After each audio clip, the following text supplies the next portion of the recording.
Bonjour à tous, j'espère que vous allez bien. Je suis ravie d'être là pour faire cette vidéo et de pouvoir vous présenter mon bilan du mois de septembre. Je suis un peu dans un environnement différent. Vous voyez que je n'ai jamais filmé dans cet endroit, tout simplement parce que je ne suis pas chez moi, je suis dans le gîte que nous avons créé et que nous avons mis en ligne. Donc c'est possible de venir loger ici si vous avez envie. Allez, je vais vous parler de plusieurs genres littéraires, comme d'habitude. On aura du thriller, on aura du contemporain, de la fiction historique, de la jeunesse, on aura des formats un peu différents, autant du roman que de la BD, de l'album, de l'audio, je ne sais plus, du numérique, du papier, bref, de tout. Et c'est parti, j'ai un peu moins lu que le mois précédent, je vais vous donner un petit peu mes statistiques. Alors, comme au mois de septembre, j'étais beaucoup dans le travail, la fin du travail pour le gîte, les annonces à mettre en ligne, prendre les photos, tout ça, acheter le matériel manquant, enfin le matériel, le mobilier qui manquait, l'électroménager, toutes ces choses-là, en fait, faire le décor, mettre tout en place, les ustensiles pour la cuisine, bref, tout. Ça m'a pris énormément de temps et forcément, la lecture s'en est un peu ressentie parce que bah voilà, je ne fais pas que lire dans la vie, je fais plein d'autres choses bien sûr. Pour le mois de septembre, je vous dis un peu ce que j'ai lu, en tout cas en termes de nombre de livres, j'en suis arrivée à 16 livres, donc comme je vous l'ai dit il y a même pas une minute, autant du roman que de la BD et autres. Donc j'ai lu 11 livres papier, 3 livres numériques et oui quand même 2 audios, donc j'ai écouté 2 livres audio. J'ai lu 5 livres qui étaient dans ma pile à lire et donc le reste forcément les 11 autres, ce sont des services de presse, donc autant du NetGalley, les livres numériques sur la plateforme NetGalley ou alors de certaines maisons d'édition pour lesquelles je suis en partenariat ou parfois lorsque je demande un titre et qu'on me l'accorde quoi. Donc au niveau des genres, j'ai lu 6 thrillers quand même, donc pour le mois de septembre j'ai quand même beaucoup lu dans ce genre là, c'est celui que j'ai lu le plus d'ailleurs. Ensuite j'ai lu 5 livres contemporains, j'ai lu 2 romances, 3 fictions historiques et un livre jeunesse, donc c'est là où ça a bêché plutôt, c'est la jeunesse, j'ai quasiment rien lu ce mois-ci.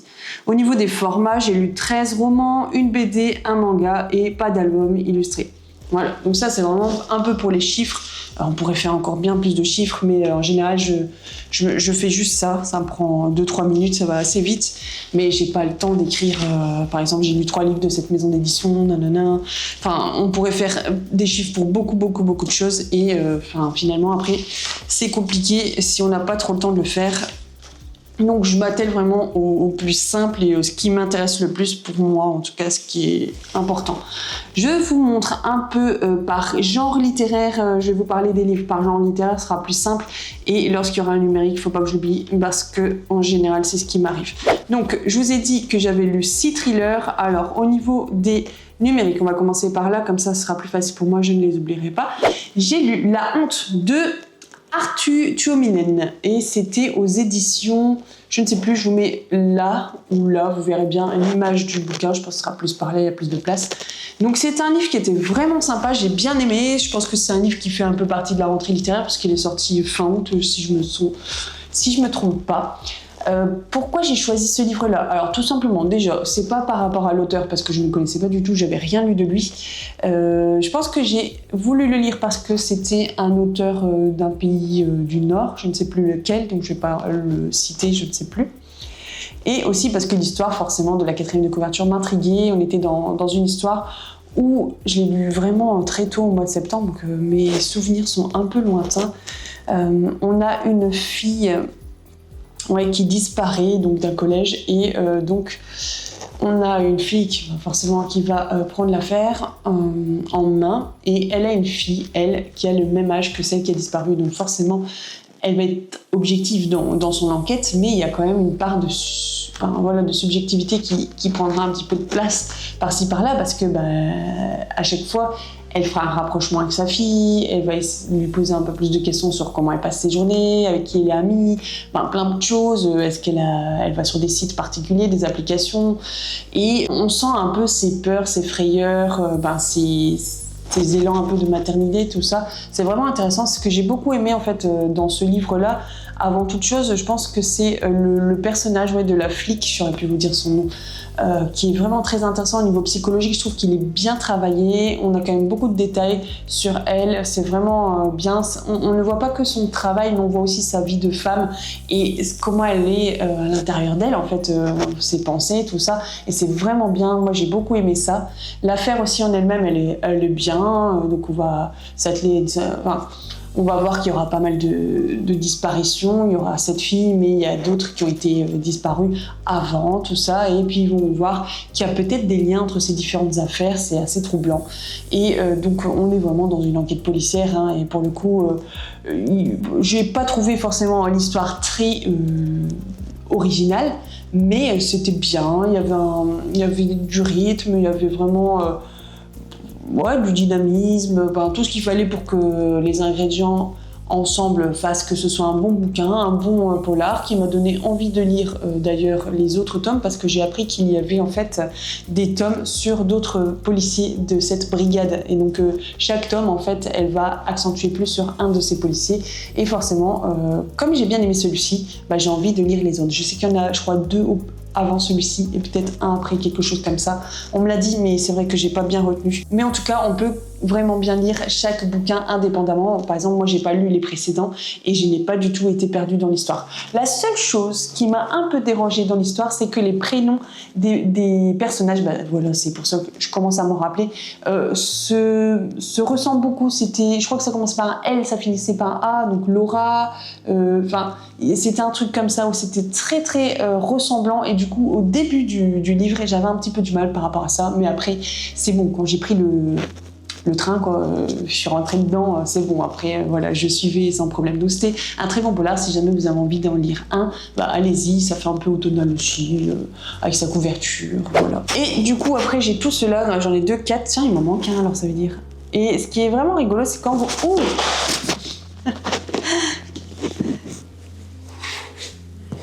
Ce qui est vraiment rigolo, c'est quand vous regardez les couvertures, je trouve que c'est très similaire. Vous avez vu, bleu, noir. On est vraiment beaucoup là-dedans. Alors, par quoi je commence ? Celui-ci, Jacques Expert, c'est la première fois que je lis un Jacques Expert. Et franchement, c'est un livre que j'avais acheté ou pas, celui-ci, ou je l'avais trouvé en boîte à livres. Je pense que je l'avais trouvé en boîte à livres, celui-ci, il n'y a pas très longtemps, peut-être quand j'étais en vacances.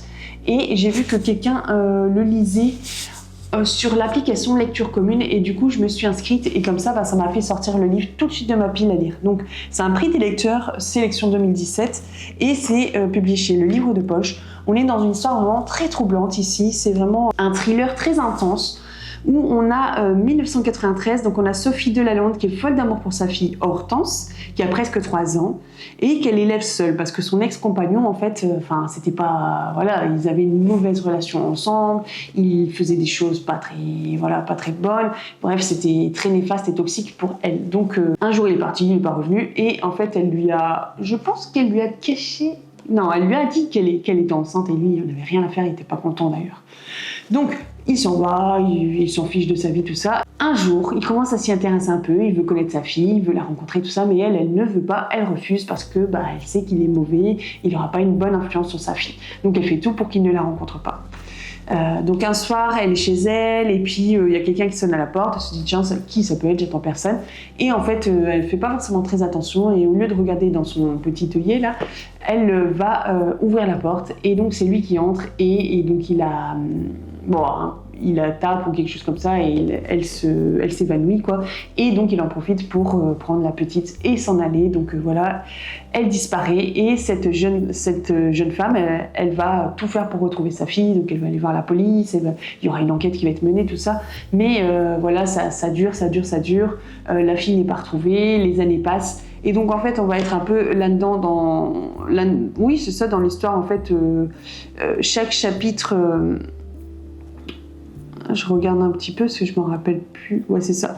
Donc en fait, on aura des chapitres où c'est Sophie, donc la mère, qui parle, et des chapitres où il y aura Hortense qui parle. Donc elle va rencontrer un jour, longtemps après, des années après, une fille qui sera dans la rue, et elle va trouver qu'en fait cette fille ressemble énormément à son enfant.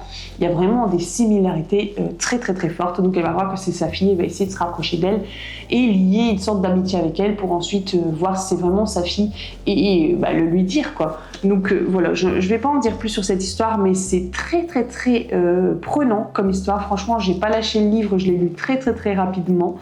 Même celle qui lisait avec moi aussi, et la fin est vraiment la fin est très très très étonnante. Moi il y a plein de trucs que j'ai pas vu venir, alors peut-être parce que je lis plein de trucs en même temps, du coup j'ai pas tous les détails en tête tout le temps, il faut que j'aille d'un livre à un autre. C'est possible, hein, c'est peut-être ça. Ou alors c'est tout, parce que je suis passée à côté d'indices. Et c'est comme ça, de toute façon, à chaque fois que je lis un thriller, il y a plein de trucs qui me passent à côté. Enfin, plein de fois, je devine pas le truc, quoi. À la fin, je me dis, ah ouais, quand même. Et après, je réfléchis, je me dis, oui, ça, j'aurais pu le voir, ça, non, quand même pas. Enfin, voilà. Mais j'aime toujours lire ce genre de romans. C'est un peu mon amour premier des romans, hein. C'est comme ça que j'ai appris à lire des romans. C'était vraiment en partant dans le polar. Donc, il y a vraiment quand même une sorte de lien entre nous. Donc je passe à la suite et c'est un livre encore que j'ai énormément aimé, c'est À cache-cache de M.J. Arlidge et donc aux éditions 10-18. Donc c'est la suite de Amstramgram, le premier tome. Donc là, quand je dis la suite, on est au tome 5 ou 6. Hein, là. Et donc je l'ai lu pareil, toujours avec les mêmes personnes sur l'application Lecture Commune. Donc on lit tous les 2 mois un tome. Voilà, donc là, au mois de novembre, par exemple, je lirai un tome, le tome suivant, mais je ne sais plus c'est quoi le titre. On verra bien, il faut que je l'achète. Donc on est toujours avec la commandante Ellen Grace, et là, franchement, je vais rien vous dire de l'histoire parce que sinon, je vais trop spoiler. En gros, il y aura toujours une enquête, on est toujours dans une histoire où il y aura vraiment des chapitres très courts, où ça va être très rythmé, il y aura toujours une sorte de suspense à la fin de chaque page, de chaque chapitre, je veux dire. Et j'aime toujours autant en apprendre plus sur cette femme. C'est vraiment bien parce qu'on sait beaucoup au niveau psychologique et on s'attache vraiment au personnage, et c'est ça que j'aime bien dans ce livre-là. Pas juste à son personnage à elle, mais à d'autres personnages aussi de la brigade, et c'est ça qui est vraiment bien aussi. Donc je poursuis toujours la saga, j'aime toujours autant et ça fait vraiment plaisir tous les 2 mois en tout cas de pouvoir me poser et lire la suite de cette saga-là. C'est toujours un régal pour moi. Donc si vous l'avez jamais lu, n'hésitez pas, le premier tome s'appelle Amstramgram. Et si jamais vous avez lu ou vous êtes en train d'en lire, vous n'êtes pas forcément à la fin de la saga, comme moi par exemple, n'hésitez pas à le mettre dans les commentaires, à me dire où vous en êtes arrivé, est-ce que vous aimez toujours autant ou est-ce que vous êtes peut-être un peu lassé, fatigué, ça peut arriver aussi. Donc n'hésitez pas à dire ce que vous en pensez. Ensuite, j'ai lu L'héritage sans nom de Hélène Gustafsson aux éditions Gellmeister, et ça c'est dans le cadre du jury du challenge Gellmeister où je devais lire 6 livres. Donc c'était le dernier, je pense que c'est le dernier que j'ai lu, ou en tout cas l'avant-dernier, peut-être le dernier. Et j'ai bien aimé, ici on est dans un thriller aussi, et franchement c'était sympa. On est dans une histoire où on a une fille qui va se faire agresser sexuellement par un de ses amis, en tout cas d'une bande d'amis qu'elle côtoie, un soir de fête après l'école, tout ça. Et donc à la suite de ça, en fait, il y a son meilleur ami qui va se battre avec le gars en question. Et voilà, ça va très très très mal se passer pour les deux. Donc ensuite, la vie continue, on est 15 ans plus tard, et en fait, on voit que donc, cette fille, elle s'est mise en couple avec son meilleur ami. Ils vont avoir un enfant, cet enfant a des problèmes mentaux, tout ça. Et qu'est-ce que je peux dire de plus sans spoiler ? Oui, le docteur, le gynécologue qu'ils vont aller voir va être assassiné. Et donc, il y a toute une histoire qui va se faire autour de là. Il y a plein de personnages, en fait, qui vont être mis en cause dans cet assassinat. Donc, elle sera à un moment donné mise en cause parce qu'elle a été le voir pour une certaine situation. D'autres personnes qu'on va apprendre à connaître dans l'histoire aussi. Et il y aura aussi ce policier Lars Lucassen qui va être donc mis sur le coup de cette enquête-là et qui va, dans son enquête, révéler des liens vraiment troublants entre 2 affaires. Il y a vraiment 2 affaires en fait, qui vont entrer en jeu dans cette histoire-là. Donc l'histoire de cette fille qui a été agressée il y a 15 ans et l'histoire de ce médecin qui est assassiné. on va se rendre compte que c'est pas deux enquêtes complètement opposées. Il y a des choses qui les relient, ces deux enquêtes-là, et c'est ce flic-là qui va un peu nous mettre sur le chemin de cette voie-là, en tout cas sur cette voie-là. Donc c'est vraiment bien écrit, moi j'ai bien aimé. Il me semble que les chapitres sont vraiment alternés entre l'histoire avec donc le flic et l'histoire avec cette fille, en fait, si je me trompe pas. C'était vraiment sympa, une bonne lecture. En plus c'est encore un livre qui se passe dans un des pays du Nord. Norvège, si je ne me trompe pas, oui, puisque c'est traduit du norvégien, donc j'imagine que ça se passe là-bas, oui, c'est ça. C'est bien, là, cette année, j'ai lu un peu plus de livres norvégiens, suédois, finlandais, c'est sympa parce que j'en avais lu très peu auparavant, et je me rends compte que j'aime assez, franchement.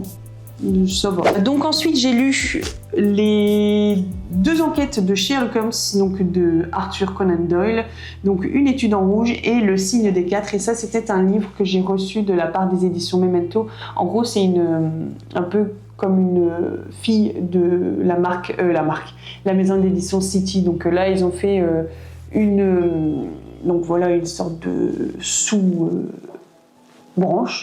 et dans laquelle ils vont mettre des livres un peu comme ça, des classiques de toutes sortes, avec des formats un peu rigides, collector, ce genre de choses. Donc ils m'avaient proposé, ils avaient proposé quelques livres à lire, et donc moi j'avais coché celui-ci et un autre que j'avais montré, c'était plus sur... c'était pas du tout une fiction, c'était un livre... je sais plus comment ça s'appelle, c'était par exemple pour les pères, en fait, où on pouvait répertorier toute leur vie en leur posant plein de questions dans le bouquin, il fallait écrire, en fait. Donc celui-ci, je l'ai lu, et il me semble que j'avais jamais lu les deux histoires de ce livre-là. Donc c'est sympa, j'aime bien l'écriture de Arthur Conan Doyle. J'avais lu Le chien de Baskerville, il me semble, mais il y a longtemps, et c'était lors de mes études d'anglais, je pense, donc je l'ai peut-être même lu en anglais. Ouais, c'est possible. Bref, donc du coup, j'ai passé un bon moment de lecture, c'était sympa, j'aime bien l'écriture de l'auteur. Et si jamais une autre histoire de Arthur Conan Doyle se met sur mon chemin, pourquoi pas la lire, parce que c'était des bons moments. Si vous avez envie d'en apprendre un peu plus sur Sherlock Holmes et son je trouve plus le mot. Et son copain Watson, n'hésitez pas, c'est vraiment sympa. Surtout que dans la première histoire, on en apprend plus sur comment les deux se sont rencontrés, comment ça se fait qu'ils vivent ensemble, plein de choses comme ça. Et donc j'ai bien aimé. C'est pour ça que j'ai préféré aussi la première histoire, parce que je ne me rappelais plus de leur rencontre, comment ça s'est fait, d'où ils viennent tous les deux, tout ça. Donc c'est vraiment sympa. Et du coup, je vous ai dit que j'avais lu 6 thrillers. Donc je me demande c'est quoi le 5e, puisque je vous en ai parlé que de 5 là pour l'instant. Alors, L'héritage sans nom, La honte. Ah oui, c'est ça. Et donc dans un des livres audio que j'ai écouté, j'en ai un qui s'intitule La femme à l'étage. Et donc c'était bien un thriller écrit par Rachel Hawkins, et donc là dans les éditions d'écoute c'était les éditions Telem, donc c'est un livre qui était compris dans l'abonnement Audible, et comme c'est mon mari qui prend les crédits, moi j'écoute des romans qui sont compris dans l'abonnement, comme ça prend pas de crédit audio supplémentaire. La femme à l'étage, franchement j'ai bien aimé, j'aurais pu vous dire pareil le nom des personnages, mais c'était vraiment très très très intriguant, très intéressant comme histoire. Ça m'a fait vraiment plaisir de l'écouter. Pourtant je me disais purée, un thriller en audio ça va être chaud, il faut être très concentré quand même, parce qu'il faut essayer de retenir les détails, tout ça, mais j'y suis arrivée, donc j'étais contente. Donc je vous avoue, la première fois que j'ai commencé à écouter, je faisais plein de trucs en même temps et j'étais pas concentrée, du coup j'ai tout remis à zéro, et après ça a été. Donc on est dans une histoire en fait où on a une femme qui est...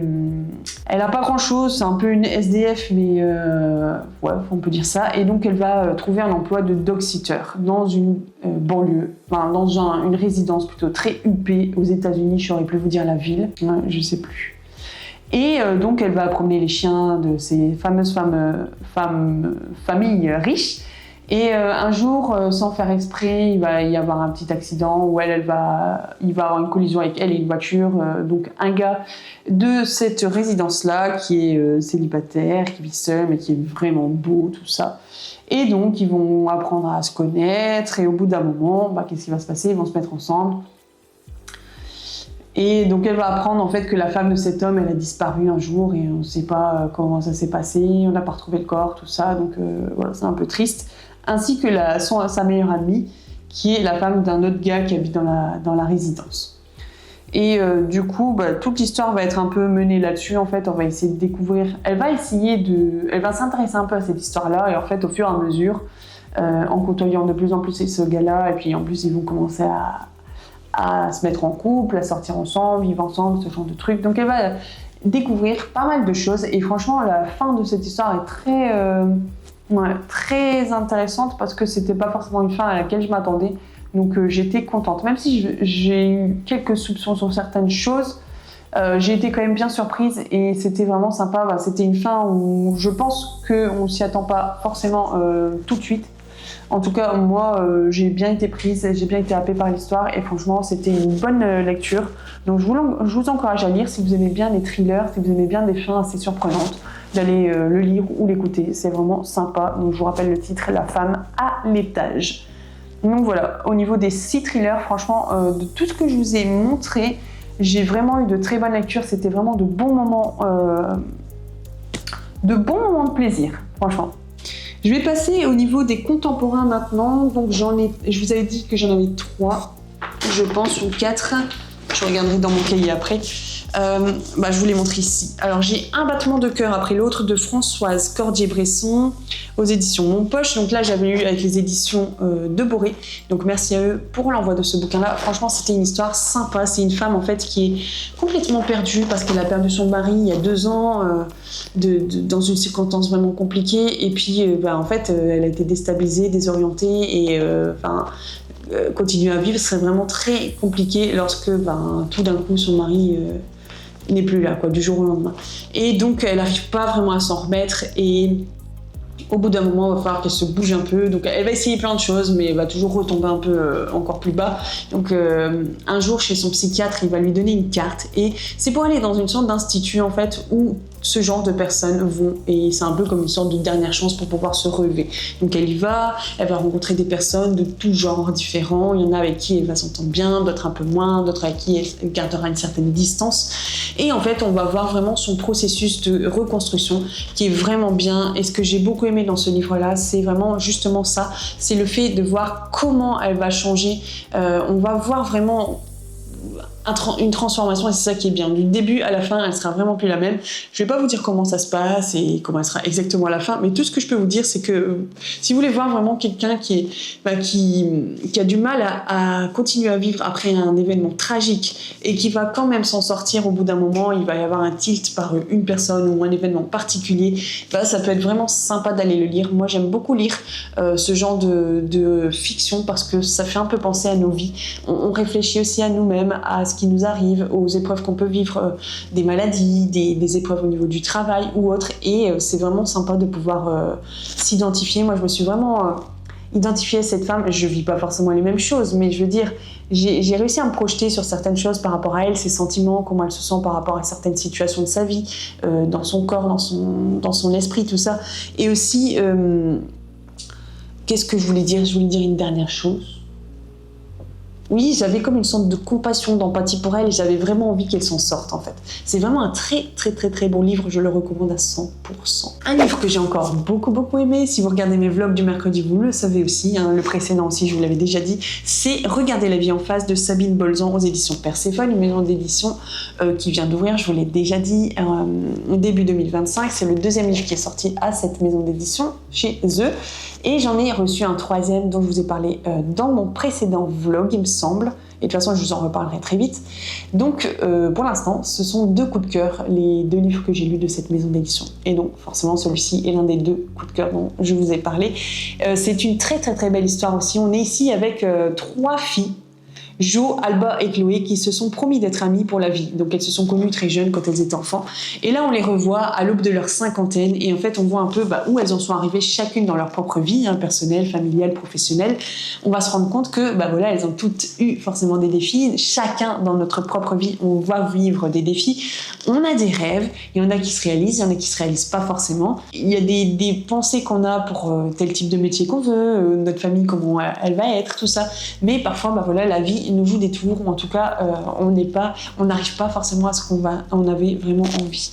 Et donc là on va voir que une d'elles va être en pleine reconversion après un burn-out. Il y en a une qui a vécu des choses atroces lorsqu'elle était enfant, et dans sa vie elle a vraiment du mal à à être bien équilibrée. Du coup, elle va compenser un peu tous ces vides, toutes ces choses où ça s'est mal passé pour elle. Elle va compenser, mais d'une manière négative, toxique pour elle. Et du coup, ça va lui jouer aussi des tours. Et l'autre, elle va entrer dans une phase très compliquée parce que son couple est en train de battre de l'aile et elle ne sait pas comment faire. Il faut qu'elle avance, mais les choix sont difficiles à faire. Et donc, on va voir en fait que entre ces trois filles-là, tout ne va pas être beau, tout ne va pas être rose durant toutes leurs années d'amitié. Il va y avoir des soucis, il va y avoir aussi des épreuves entre elles trois. Et c'est ça qui est vraiment sympa, c'est de voir un peu cette évolution de cette amitié de leur début, de leur jeunesse jusqu'à leurs 50 ans. Donc j'ai vraiment beaucoup aimé. La plume de l'auteur est vraiment très très très fluide, ça se lit très bien, très vite. C'est bien rythmé. On s'ennuie pas quoi. C'est pas lent. C'est vraiment bien. On s'immerge dans cette histoire, on s'attache aux différents personnages. Il y en a qui sont un peu plus vers lesquels on va plus se rapprocher, d'autres un peu moins. Moi, par rapport à ma vie actuelle, il y a peut-être une des trois qui va être un peu plus, où je vais me ressentir un peu plus dans son personnage, dans sa vie, que les autres. Et peut-être que vous, si vous lisez le bouquin, ce sera une des trois autres. Enfin, c'est ça qui est vraiment sympa aussi, c'est qu'on peut vraiment, chacun va ressortir avec quelque chose de différent de la lecture. Mais vraiment, vraiment, si vous aimez lire sur des récits de vie, mais bien sûr dans une fiction, là, c'est pas une vraie histoire, n'hésitez pas, quoique cette histoire est tirée de faits réels. Je n'en dis pas plus. Alors, troisième lecture contemporaine que j'avais à lire, c'était La Ronde des Insomniaques que j'avais reçue de la part des éditions Hachette Fiction. Ils demandaient des chroniqueurs pour pouvoir le lire. Donc, j'ai accepté, j'ai postulé, donc ils m'ont envoyé le bouquin. Et franchement, au départ, je me dis ça va être un livre vraiment sympa parce que ça parle de sommeil, de problèmes de sommeil, des insomnies, ce genre de choses. Et je vous l'avais dit déjà dans votre vlog que pendant au moins 10 ans, moi, j'ai eu pas mal de problèmes de sommeil. Je n'avais pas des bonnes nuits. Je ne dormais jamais d'une seule traite, je me réveillais plein de fois la nuit et forcément dans ma vie quotidienne il y avait des répercussions au niveau physique, au niveau mental. C'était compliqué parce que je fatiguais beaucoup plus vite, j'avais mal à la tête souvent, je m'énervais plus rapidement, ou je pouvais être un peu plus triste plus vite, ce genre de choses. Et donc c'est très difficile d'avoir une vie quotidienne rapide, ou comme tout le monde, mais quand on n'a pas le sommeil nécessaire et suffisant pour pouvoir tenir une journée normalement. Donc moi, ça m'est arrivé pendant 10 ans. Je sais qu'il y a des gens, c'est encore pire, qui dorment qui ont vraiment du mal et qui dorment pas du tout. Moi, je dormais quand même, mais c'était vraiment du mauvais sommeil. Donc je me levais, j'étais beaucoup plus fatiguée. J'étais autant fatiguée que lorsque je me couchais. Mais on sentait pas du tout de repos en fait. Mais maintenant, tout ça s'est réglé. Je suis guérie de cette maladie, de ce problème en tout cas, et c'est vraiment bien, c'est beaucoup mieux ma vie, forcément je l'ai tout de suite ressenti, les maux de tête, il n'y en a plus beaucoup, sauf quand je vais me coucher trop tard, ou j'ai des semaines trop chargées, ce genre de choses, mais il y a beaucoup de choses qui ont disparu, des conséquences néfastes de ces problèmes de sommeil. Et donc ce livre-là, je reviens à l'histoire du bouquin parce que je vous raconte ma vie. On est dans l'histoire de, comment elle s'appelle, Aurora, qui ne dort plus. Elle est installée à Marseille par hasard, comme ça, elle n'a pas de projet, elle a quelques amis, mais pas vraiment de but dans sa vie. Et elle enseigne l'italien à des élèves d'âge et d'horizons variés. Et donc la nuit, elle attend le jour parce qu'elle sait que ça va mal se passer. Elle est épuisée et du coup, elle va aller dans un centre de sommeil et en fait, on va lui demander de venir à une date particulière pour qu'elle puisse passer la nuit là-bas. Ils vont lui mettre plein de trucs sur elle,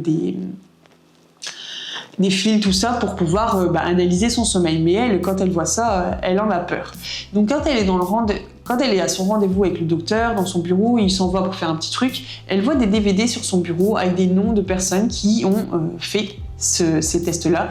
Et sur un coup de tête, comme ça, elle va piquer les DVD, elle va les prendre chez elle et elle va commencer à visionner. Et en fait, elle va vouloir rencontrer ces personnes et comprendre un peu leur vie, pourquoi ils en sont là, quels sont leurs problèmes de sommeil. Et en fait, lorsqu'elle va essayer de les rencontrer, elle va se faire passer par quelqu'un qui travaille dans le centre et qui écoute, qui est un peu à l'écoute de ces gens-là. Donc elle va jouer un peu finalement une double vie avec ces gens-là, quoi. Elle va pas dire qui elle est réellement.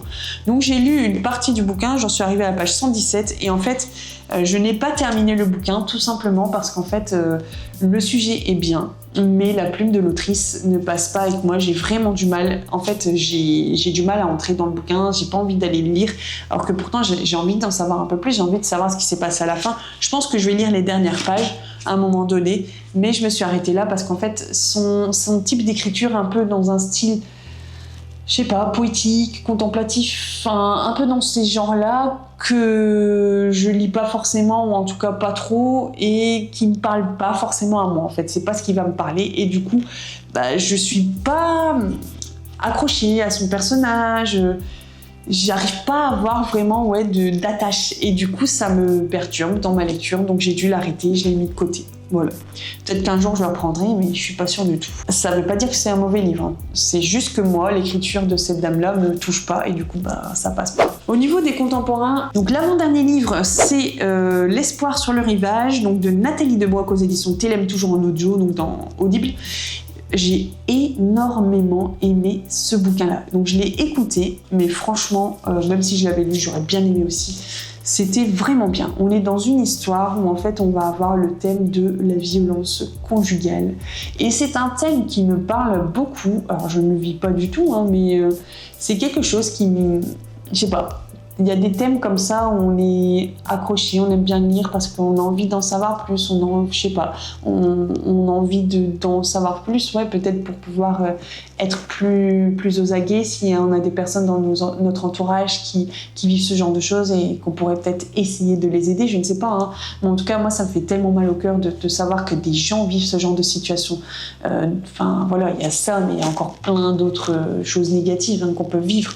Et du coup, je sais pas, moi je suis toujours touchée par cette thématique-là dans les bouquins, et ça n'a pas raté encore avec ce bouquin-là. Je ne connaissais pas du tout, et quand j'ai vu le résumé donc dans Audible et que je pouvais le lire sans crédit, je me suis dit allez, j'y vais. Cette autrice, je ne l'ai jamais lue non plus, donc c'est vraiment du tout neuf pour moi, dans tous les sens du terme, hein, finalement. Et donc L'espoir sur le rivage, donc ça parle d'une femme en fait qui vit donc avec son mari.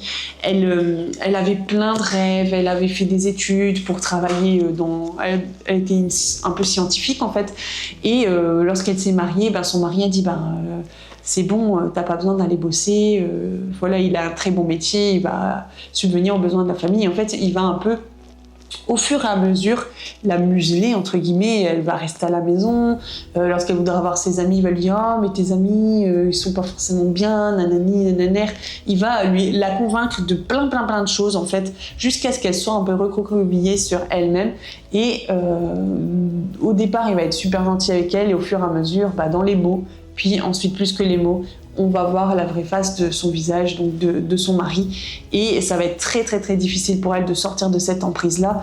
On sait, en tout cas de tous les livres que j'ai lus là-dessus, que ce soit des fictions ou que ce soit des témoignages, on se rend compte en fait que c'est bien compliqué de sortir d'une situation toxique comme celle-ci lorsqu'on la vit réellement. Et on sait aussi, alors j'ai pas les chiffres en tête, mais que beaucoup de femmes qui vivent cette situation-là, ou dans l'inverse, je sais qu'il y a aussi des hommes qui sont violentés par leurs femmes, beaucoup ne s'en sortent pas en fait, parce qu'ils sont tellement pris dans cet étau, dans cette emprise, et psychologiquement ils sont...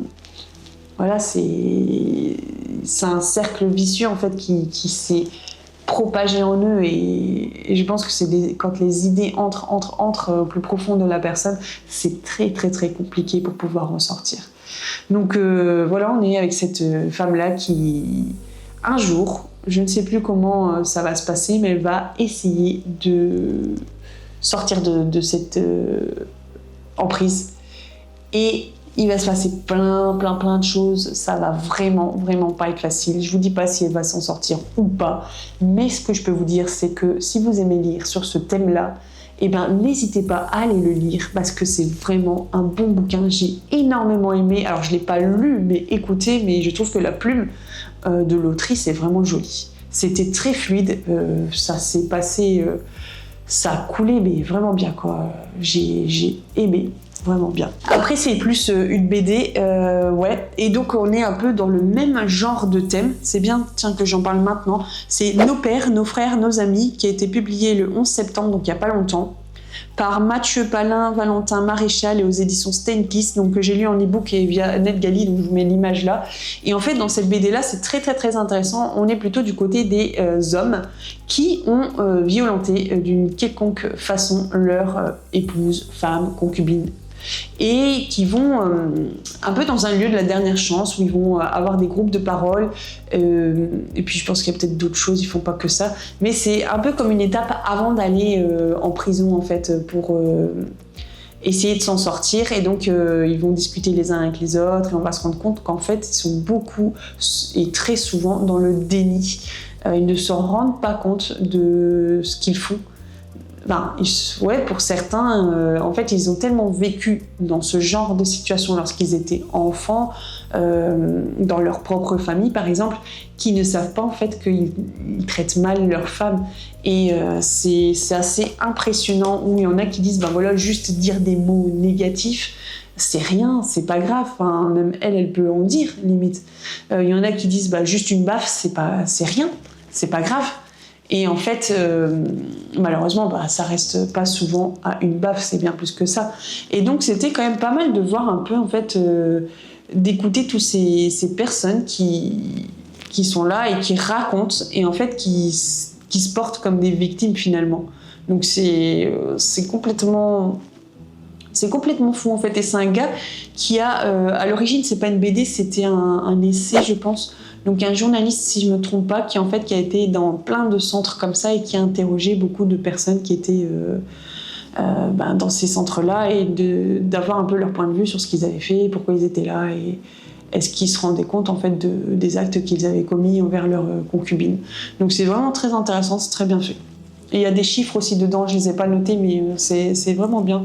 C'est un peu comme une sorte de documentaire, mais sous forme de BD et de manière fictive aussi, fictionnée, quoi, on va dire. Je sais pas si on dit fictionné, mais vous avez compris un peu.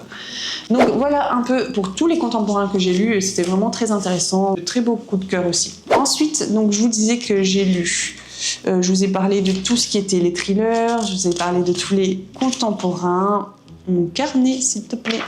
Voilà, et du coup, passons aux romances, puisque j'en ai lu 2, je ne sais plus sous quelle forme. Alors, la première romance dont je peux vous parler, c'est Ces choses qu'on n'oublie pas. Bah non, ça c'est pour le mois prochain. Écrit notre histoire, ouais. Je vais vous parler de celle-ci, de Tilly Cole. Donc c'est d'une romance young adult que j'ai lue via aussi NetGalley, donc en e-book, et c'est chez Hachette Roman. Alors dans l'histoire de Tilly Cole, on est dans la vie de... Pareil, j'aurais dû noter... je vous mets l'image ici puisque j'ai lu en e-book. Les noms des personnages, donc on va avoir Rune, je pense que c'est Rune. Et lui, il s'appelle comment? Ah, lui, j'ai oublié par contre. Bon bref, on est avec Rune, qui est une fille qui a la leucémie, et une sorte de leucémie qui est très très grave, quoi. Et donc elle va suivre des traitements, mais rien ne fonctionne. Donc son médecin dit, bah voilà, c'est fini. Maintenant, il faut attendre la fin, en fait. Donc avec elle et ses parents sont complètement démunis, ils sont tristes, hein, forcément. Elle a 17 ans à peine, je pense. Quelques jours après, le médecin appelle et leur dit, bah voilà, il y a une place qui s'est libérée dans un centre. C'est un peu comme le centre de la dernière chance. Donc pour vraiment des jeunes qui ont cette maladie spécifiquement. Donc ils en acceptent que 8 dans ce centre. Et en général, les chiffres sont plutôt bons. Tout le monde ne s'en sort pas, mais il y en a pas mal qui arrivent à guérir. Donc, après, les rémissions peuvent arriver, forcément, mais voilà, on peut quand même s'en sortir. Donc du coup, elle dit à ses parents, je veux tenter la dernière chance, quoi. Donc elle y va, et là-bas, elle va rencontrer les 7 autres jeunes de son âge, et elle va se lier d'amitié avec 3 d'entre eux. Donc ils vont être un peu comme une sorte de quatuor. Ils vont passer beaucoup de temps ensemble, et pendant les différentes phases de traitement, ils seront là à se soutenir les uns les autres. Ils vont vraiment se souder, et c'est vraiment une très très très belle histoire. Mais bien sûr, c'est une histoire qui fait pleurer. En tout cas, si vous êtes un peu sensible quand même, vous allez prendre des mouchoirs avec vous, parce que c'est très très triste comme histoire, et c'est pas une histoire à l'eau de rose, ou en tout cas oui, il y a une très jolie romance, mais voilà, c'est aussi quand même une histoire dramatique. Tout le monde ne s'en sort pas forcément à la fin de l'histoire, je vais pas vous en dire plus.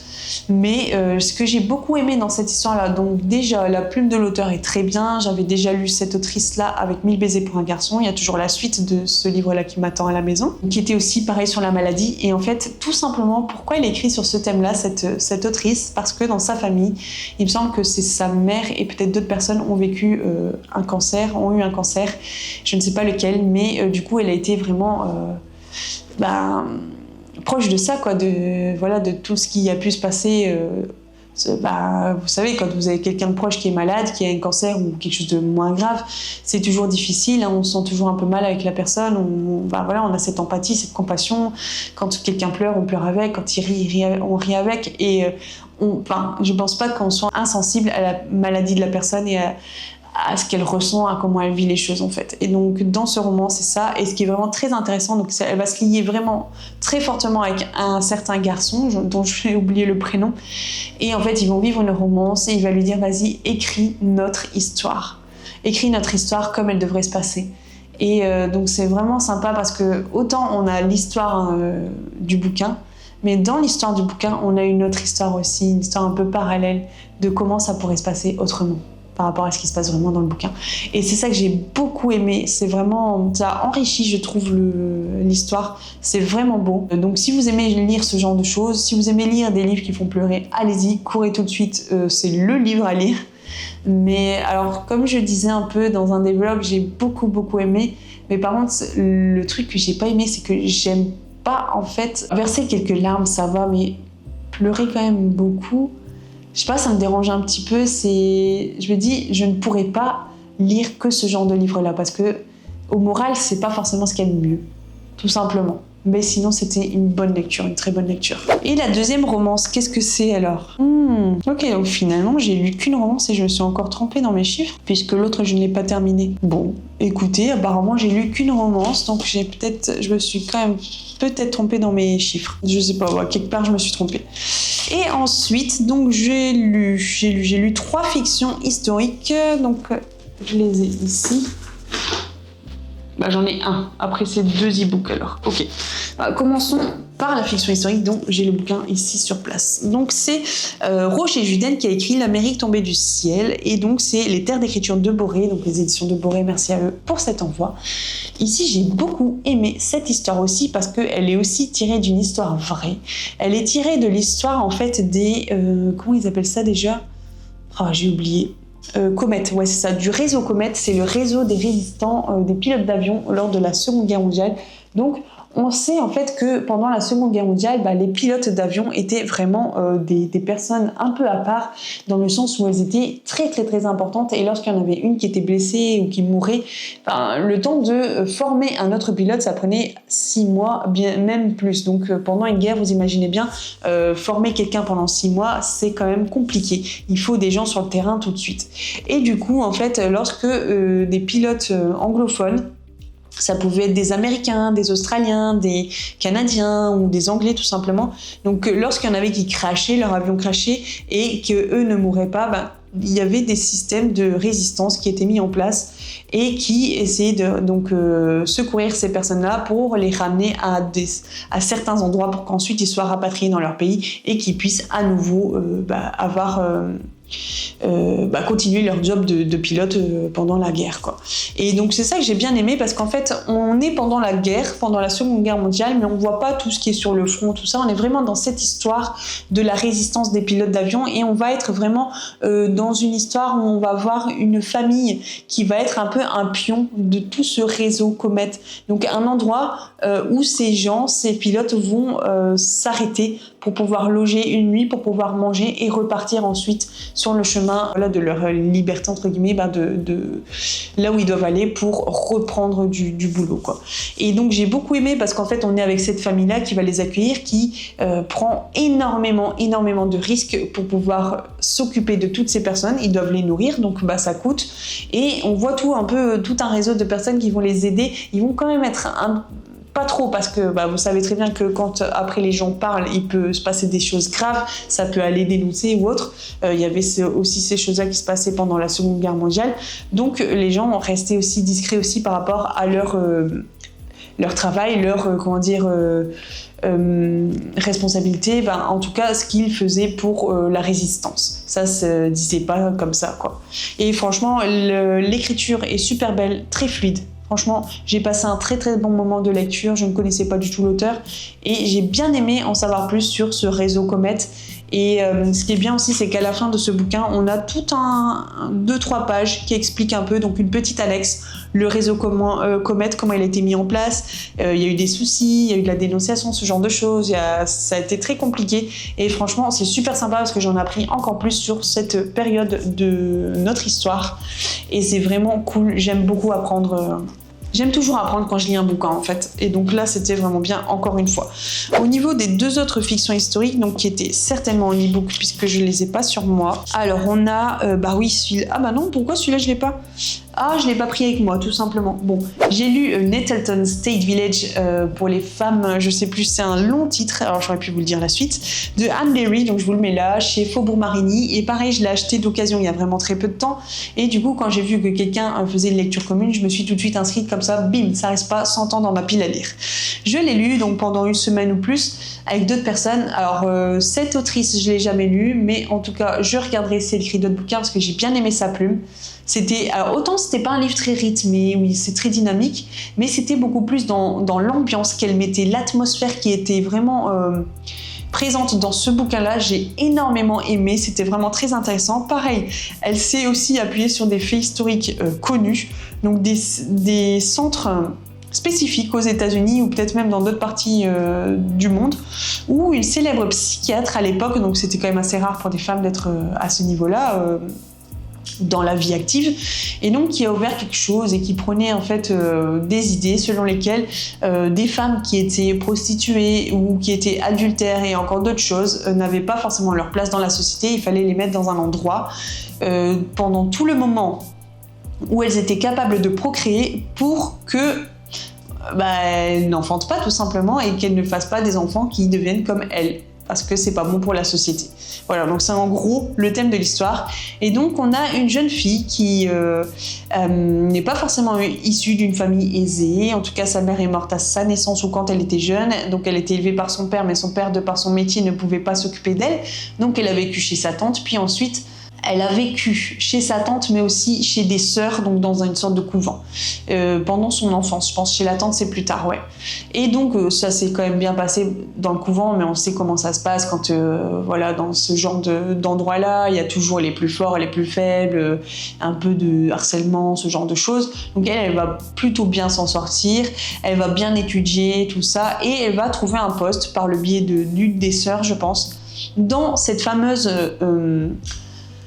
clinique, en tout cas résidence, je sais pas comment on dit, de cette psychiatre. Elle va devenir la secrétaire de la sous-directrice entre guillemets, voilà, et par la suite elle deviendra la secrétaire de cette psychiatre.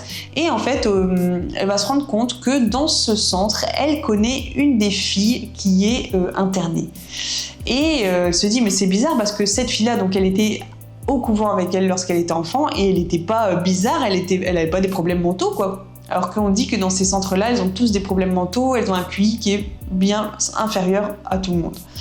Donc elle se dit, c'est quand même bizarre, ou alors j'ai loupé des choses, quoi. Mais elle va pas plus loin, elle est assez naïve, elle a beaucoup d'œillères quand même par rapport à certaines choses. Et en fait, c'est ça aussi qui est intéressant dans le bouquin, c'est qu'on voit qu'elle est très très très naïve sur pas mal de points. Et au fur et à mesure que l'histoire va se construire, ses yeux vont s'ouvrir et c'est vraiment vraiment bien fait. J'en dis pas plus. Si vous êtes intéressé par ce que je viens de dire, vous pourrez aimer ce bouquin là, c'est super intéressant. J'ai pas fait de recherche supplémentaire sur ces centres là, mais je sais que ça a été créé un peu dans fin 19e siècle je pense, et celui-ci donc de Nettleton State Village, il a vraiment existé et il a fermé apparemment dans les années 1980, donc c'est vraiment quelque chose d'assez récent quand même, hein. La dernière fiction historique que j'ai lue, je m'amuse à fermer, à ouvrir mon carnet, mais ça sert à rien du tout. Apparemment, je me suis encore loupée dans le nombre de mes livres lus, puisque il y en a bien un troisième, mais je l'ai pas terminé. D'ailleurs, j'ai toujours pas terminé encore aujourd'hui, donc je peux pas en parler. Donc c'est bon pour les fictions historiques. On va passer maintenant aux livres jeunesse. Et du coup, en jeunesse, alors j'ai un manga, mais honnêtement, c'est pas pour les enfants, c'est plutôt pour les adultes, en tout cas young adultes. c'est le tome 2. Donc je vous avais déjà parlé de ce manga, c'est L'âme du dragon. Et donc là on est dans le tome 2. Donc on est vraiment avec Izagi, si je me trompe pas. Oui, purée, pour une fois que je dis bien, sans le lire avant le nom. Hein. Izagi, donc qui sont avec son ami, enfin, ils sont pas vraiment amis, mais il est avec Shinami et se trouve en fâcheuse posture. Donc face à une femme qui est gérante de la plus grande maison de commerce du pays. Et donc, elle va leur proposer un marché. Et donc, Izagi, par rapport à ce marché, il va devoir faire un choix assez cruel. Donc, ça va pas être évident. Et donc, on est toujours ici dans une quête épique et psychologique qui va vraiment interroger sur le sens des liens qui nous unissent. Donc, on est toujours dans de la fantaisie, avec des dragons et plutôt un voyage initiatique. Donc, on voit Izagi qui sort de finalement de sa zone de confort parce qu'il vivait sur une île, je vous le disais au tout départ, il était bourreau et c'est celui qui tranchait les têtes des condamnés à mort avec son sabre, donc c'était son métier et il a une sorte de don là-dedans en fait, et à chaque fois qu'il va trancher la tête de quelqu'un, il va voir les derniers instants de cette personne-là en vision quoi. Et donc il va sortir de son île et en fait il va devoir résoudre un peu une sorte de mission. Donc c'est le marché que cette dame va leur proposer à elle et au fils d'un des gars dont il a tranché la tête. Donc j'en dis pas plus parce que sinon je vais spoiler, c'est pas intéressant. Mais j'aime bien, les images sont jolies, j'aime bien ce personnage de Izagi, j'ai envie d'en savoir plus sur lui et de savoir un peu comment il va évoluer, tout simplement. Le deuxième roman jeunesse que j'ai lu, c'est L'Académie des pirates de Justin, son père, et donc c'est un nouveau à bord, donc c'est-à-dire qu'il y aura plusieurs tomes et c'est aux éditions Saxo, merci à eux pour l'envoi. C'est sympa, c'est des enfants qui sont dans une école de pirates et apparemment c'est la meilleure école de pirates qui existe dans le pays, tout ça, et donc en fait il y en a un d'eux qui va partir subitement comme ça, on ne sait pas pourquoi, et il y en a un autre à nouveau qui va arriver, on ne sait pas pourquoi, on ne sait pas d'où il vient, qui il est, tout ça, et il va se passer des choses étranges, des disparitions, et donc il y a quelques-uns de ces enfants qui vont essayer de trouver un peu ce qui se passe, qui vont essayer d'aller voir, de résoudre un peu cette enquête mystérieuse, donc c'est sympa, c'est bien, je trouve que c'est vraiment sympa pour les ados, s'ils aiment bien les pirates, les aventures, les mystères, les petites enquêtes, voilà, les petites missions, l'aventure, ils vont vraiment aimer lire cette histoire. En plus, ce qui est bien là-dedans, c'est qu'il y a quelques petites... Les chapitres sont courts, il y a quelques images, mais c'est vraiment pas... Voilà, il y en a 4-5 dans le livre, hein, pas plus. Mais c'est vraiment sympa, c'est bien écrit, c'est facile à lire. Je trouve que pour des ados, ça peut être vraiment sympa pour qu'ils puissent lire et je pense que c'est un thème qui peut vraiment plaire. Je pense que j'ai fini de vous raconter un peu toutes les lectures que j'ai faites au mois de septembre. Donc je vous ai dit 15-16 livres, donc c'est un peu moins que d'habitude. D'habitude j'en lis un peu plus, 20, 22, mais en général c'est parce que je lis beaucoup d'albums jeunesse en plus. Et là vous avez vu que je ne vous n'en ai pas montré du tout. Il y en aura un peu plus je pense pour le mois d'octobre. J'en ai reçu quand même pas mal. Cet été c'était un peu plus calme par rapport à ça. Donc du coup forcément les livres jeunesse ça se lit très vite. J'ai pas lu de BD, les BD ça se lit vite aussi, mais là je pense qu'au mois d'octobre il va y avoir un peu de changement dans mon bilan, vous verrez bien. Il y aura des livres différents forcément, mais il y aura peut-être plus de BD, plus de mangas, je ne vous en dis pas plus, vous verrez bien le mois prochain. Je pense que je vais vous laisser là. N'hésitez pas à me dire dans les commentaires si vous avez lu un des bouquins que je vous ai présentés, si l'un de ces bouquins que je vous ai présentés vous intéresse. N'hésitez pas aussi à venir me parler en MP sur Insta pour me poser des questions, il n'y a vraiment pas de souci aussi. Vous pouvez aller lire certaines des chroniques des bouquins dont je vous ai parlé ici aussi qui sont déjà publiés, mais en général je suis plus à jour sur YouTube que sur Insta. Ces temps-ci c'est clair que c'est vrai. Je suis beaucoup plus à jour ici que sur Insta. Sur Insta c'est plus long à faire les chroniques, il faut les écrire, il faut les poster, faire une photo. Alors qu'ici il y a juste à prendre la caméra, mettre le micro, se filmer. Bon après il y a le montage à faire, mais c'est quand même plus fluide, je parle de beaucoup de livres en même temps et du coup en une fois je fais tout et c'est plus rapide, c'est plus simple. N'hésitez pas à mettre un like, n'hésitez pas à commenter, n'hésitez pas à partager la vidéo pour la faire connaître à plus de monde. Merci encore à tous ceux qui s'abonnent, ça fait vraiment plaisir, ça fait chaud au cœur et n'hésitez pas aussi à me dire si vous avez des thèmes qui vous font envie et que je pourrais peut-être partager sur les samedis thématiques, ça peut être sympa aussi. Si c'est des thèmes qui me parlent aussi à moi, pourquoi pas. Voilà, n'hésitez pas à me dire vos lectures en cours, ce que vous avez lu au mois de septembre, si vous avez eu des coups de cœur, si vous avez eu des flops. Moi, je sais que j'ai eu quelques flops là dernièrement. Je vous en parlerai dans le bilan du mois de lecture, du mois d'octobre. D'ailleurs, là, il y a eu le petit flop au mois de septembre avec le livre sur l'insomnie. Ça arrive, hein. C'est rare que j'abandonne un bouquin, mais franchement, quand on est là-dessus et qu'on n'a vraiment pas envie de lire, on se force à lire, au bout d'un moment, il faut se dire, voilà, on arrête, tant pis, c'est pas grave. C'est pas que le livre est mauvais, c'est pas que la plume de l'auteur ou de l'autrice est mauvaise, c'est juste que ça passe pas avec nous. Mais ça passe avec beaucoup d'autres gens. Et pour vous rassurer, il y a beaucoup d'autres personnes qui ont aimé le bouquin, donc ça veut dire que c'est vraiment subjectif. Chacun ressort d'une lecture vraiment différente et va tout simplement vivre sa lecture de manière personnelle, forcément, et de manière vraiment différente. Et c'est ça qui est vraiment sympa aussi quand on fait des lectures communes, c'est que on discute, on échange sur le bouquin qu'on lit, donc le même bouquin, mais parfois on n'a pas les mêmes ressentis, on pense pas la même chose, on n'a pas le même avis sur des personnages, sur des intrigues, ce genre de choses. C'est vraiment très intéressant, c'est vraiment ça ouvre l'esprit, c'est sympa et c'est cool, je trouve. Alors on n'est pas là pour faire des débats, mais échanger c'est vraiment sympa, on passe de bons moments ensemble et je trouve ça plutôt cool. C'est toujours sympa de pouvoir parler d'un bouquin qu'on a lu avec quelqu'un d'autre, quoi. Je vous laisse ici.